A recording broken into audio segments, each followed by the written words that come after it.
Alright, so today I'm excited because this gigantic box, kind of gigantic, it's like 13 pounds, I actually do have Ms. Pac-Man Countercade from Arcade1Up, which makes this my first ever Arcade1Up machine. I didn't really go all the way in by getting one of the largest machines that they have on offer, but I thought this would be a nice starting point because I've always liked Ms. Pac-Man, and honestly I've always kind of had a fondness for arcade games. However, that's because in the early days of this channel's rebrand to Your Player 2, I actually did end up making a bunch of really not full arcades, but rather some MAME machines, which I know purists are not a fan of that. And I get it, it's not necessarily a true arcade experience, but it was close enough for somebody like me, or for a lot of people who just want a very simple way to play some old arcade classics with a joystick and buttons and not have to sweat, tracking down an actual old cabinet. I think it's a nice middle ground for people who are not purists. So, all that being said, I'm gonna go ahead and crack this thing open, take a look, play it for a couple of hours, and kind of see what I think of it, and then just talk about my first experience with an Arcade1Up machine right now. But first I should probably get it out of this less cool box. So let's just get it open now. Alright, that's pretty good. It's pretty good.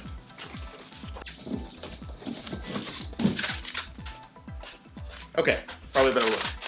This is the Ms. Pac-Man Arcade1Up Countercade machine. So now let's take a look at it.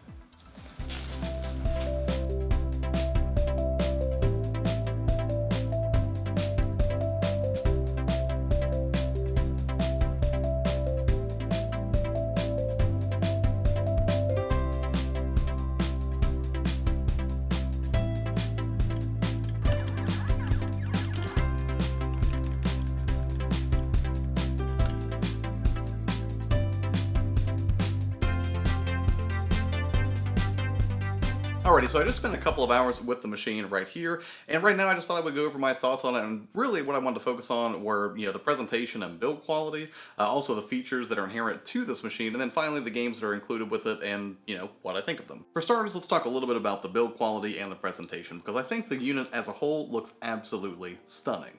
The Ms. Pac-Man machine in particular just looks really, really vivid. Obviously, it's got that really bright yellow trim, it's predominantly that light blue color, and there's just pink everywhere, and I think it looks really quite gorgeous.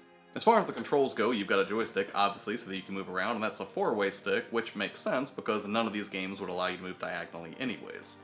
Now, as far as the buttons go, on the right side you've got 2 buttons, and then on the left side you've got a Player 1 and Player 2 start button, and then up top you actually have 2 toggle switches, one gigantic on-off switch to turn the unit, well, off and on, and the other to adjust the volume. And one of the things I really like about this in particular is that it does give you an on-screen indicator of what the volume level's at. However, I should point out, this only has a single speaker, so while it is mono, I also have to point out that it sounds really good. Now obviously the sound's not going to be perfect on this video since I'm just using a shotgun mic, however I'm going to try to show you the different levels here. This is level 3. This is volume level 5. Level 10. And finally, its absolute loudest, level 15. So even though it's only a mono speaker, it puts out some pretty beefy sound, and there's a little bit of bass in it, so whenever your ship blows up in Galaga, you will feel it a little bit. Now when you first turn the unit on, you use the stick to select which game that you want to play.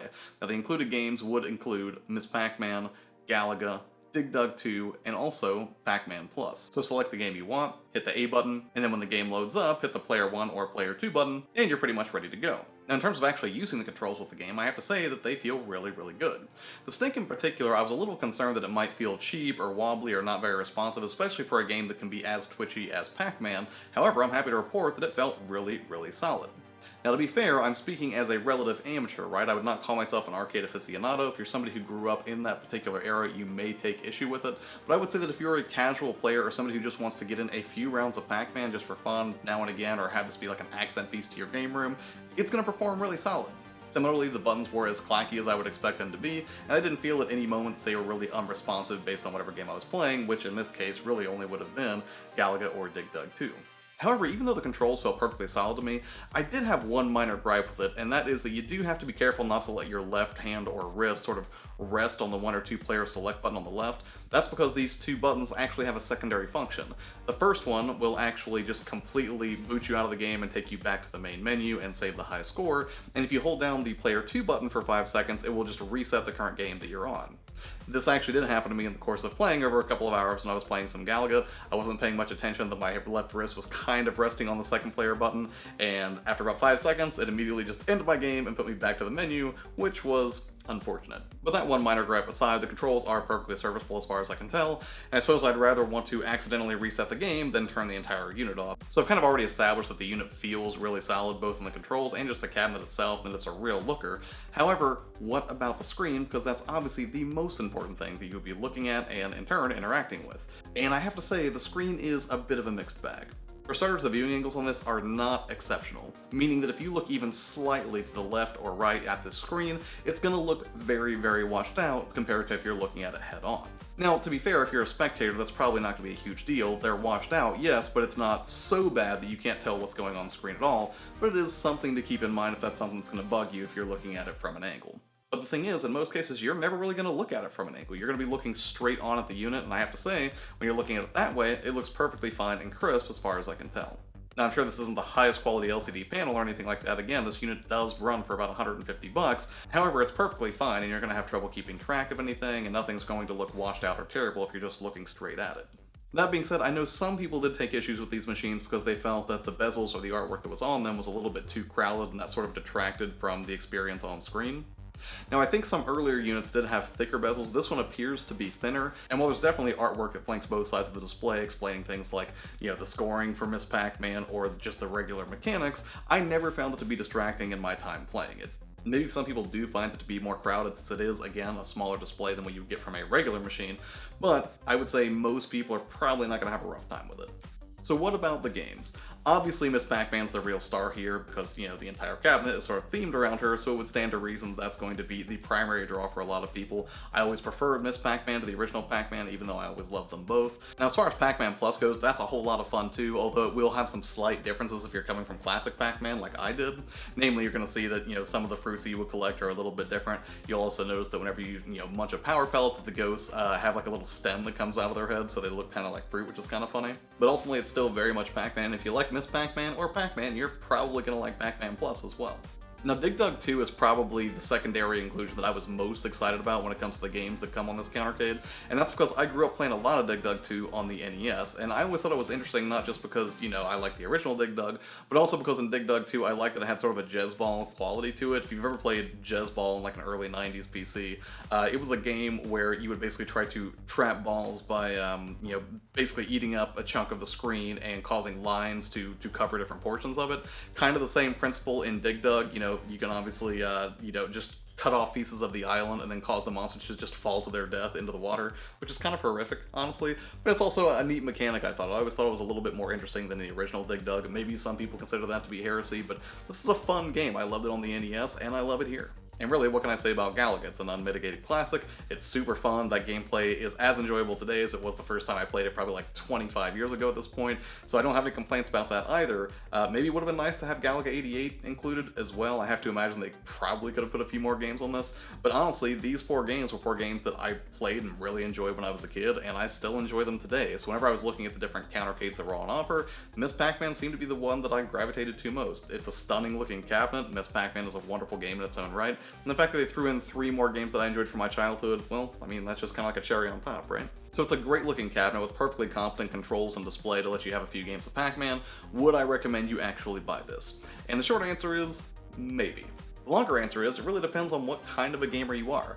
If you're an absolute purist when it comes to your arcade enthusiasm, then this is probably not going to be for you, because it's probably going to be the original or nothing, and I can completely respect that. However, if you're somebody like me, where arcades were more of a casual fare for you, and you were kind of born in the generation that was slightly after when arcades were kind of at the height of their popularity, then this might be worth checking out. For starters, it doesn't have anywhere near the same footprint as a full-size arcade machine, so it's pretty easy to stow out of the way if you don't want to have it on display all the time.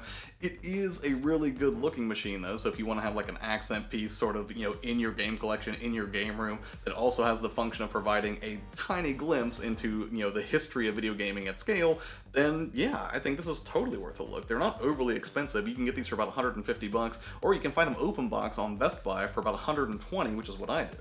Now, will these things hold up long-term? Honestly, I can't say. I've only spent a few hours with it at this point, but I certainly hope so. And I will say that one of my chief hesitations about this, and one of my chief skepticisms, I should say, is that my only experience with an Arcade1Up machine prior to the one that I have here behind me right now is that I originally saw these in Walmart on display, and one of the first things I noticed was that the control board looked absolutely abysmal. And that's because at the time, either Arcade1Up machines did not have a protector covering the control board, or if they did, whoever put that demo unit together at my local Walmart neglected to install it because, man, the artwork on that board looked absolutely hideous. It was just, super rubbed off and scuffed, and that's one of the things that immediately turned me off of these machines, whenever I first saw them start popping up. But knowing that the brand and its associated products have had a little bit of time to mature, and that this certainly looks like a high quality unit, at least for my purposes, that was enough to kind of put me over the edge on the fact, again, that it's not overly expensive and certainly more approachable than a $400 or $500 machine that you could get from Arcade1Up, means I think it is absolutely worth a look. But hey, that's just one guy's opinion. What about you? Have you ever had an Arcade1Up machine? Are you one of those people who actually collects Arcade1Up machines? Or are you kind of a purist who's like, ooh, nope, I would never go for one of those? Let me know your thoughts on it in the comments below. I would love to hear your perspective as well, especially if there are some other machines that I should be, checking out. I don't necessarily want to fall into this rabbit hole of buying Arcade1Up machines and just building an arcade down here. However, I am curious to check out more after the time that I spent with this one, I will say that. So anyways, I've rambled enough. Let me know in the comments below your thoughts on the Arcade1Up lineup. Have a wonderful day, and I'll see you on the next one. Bye.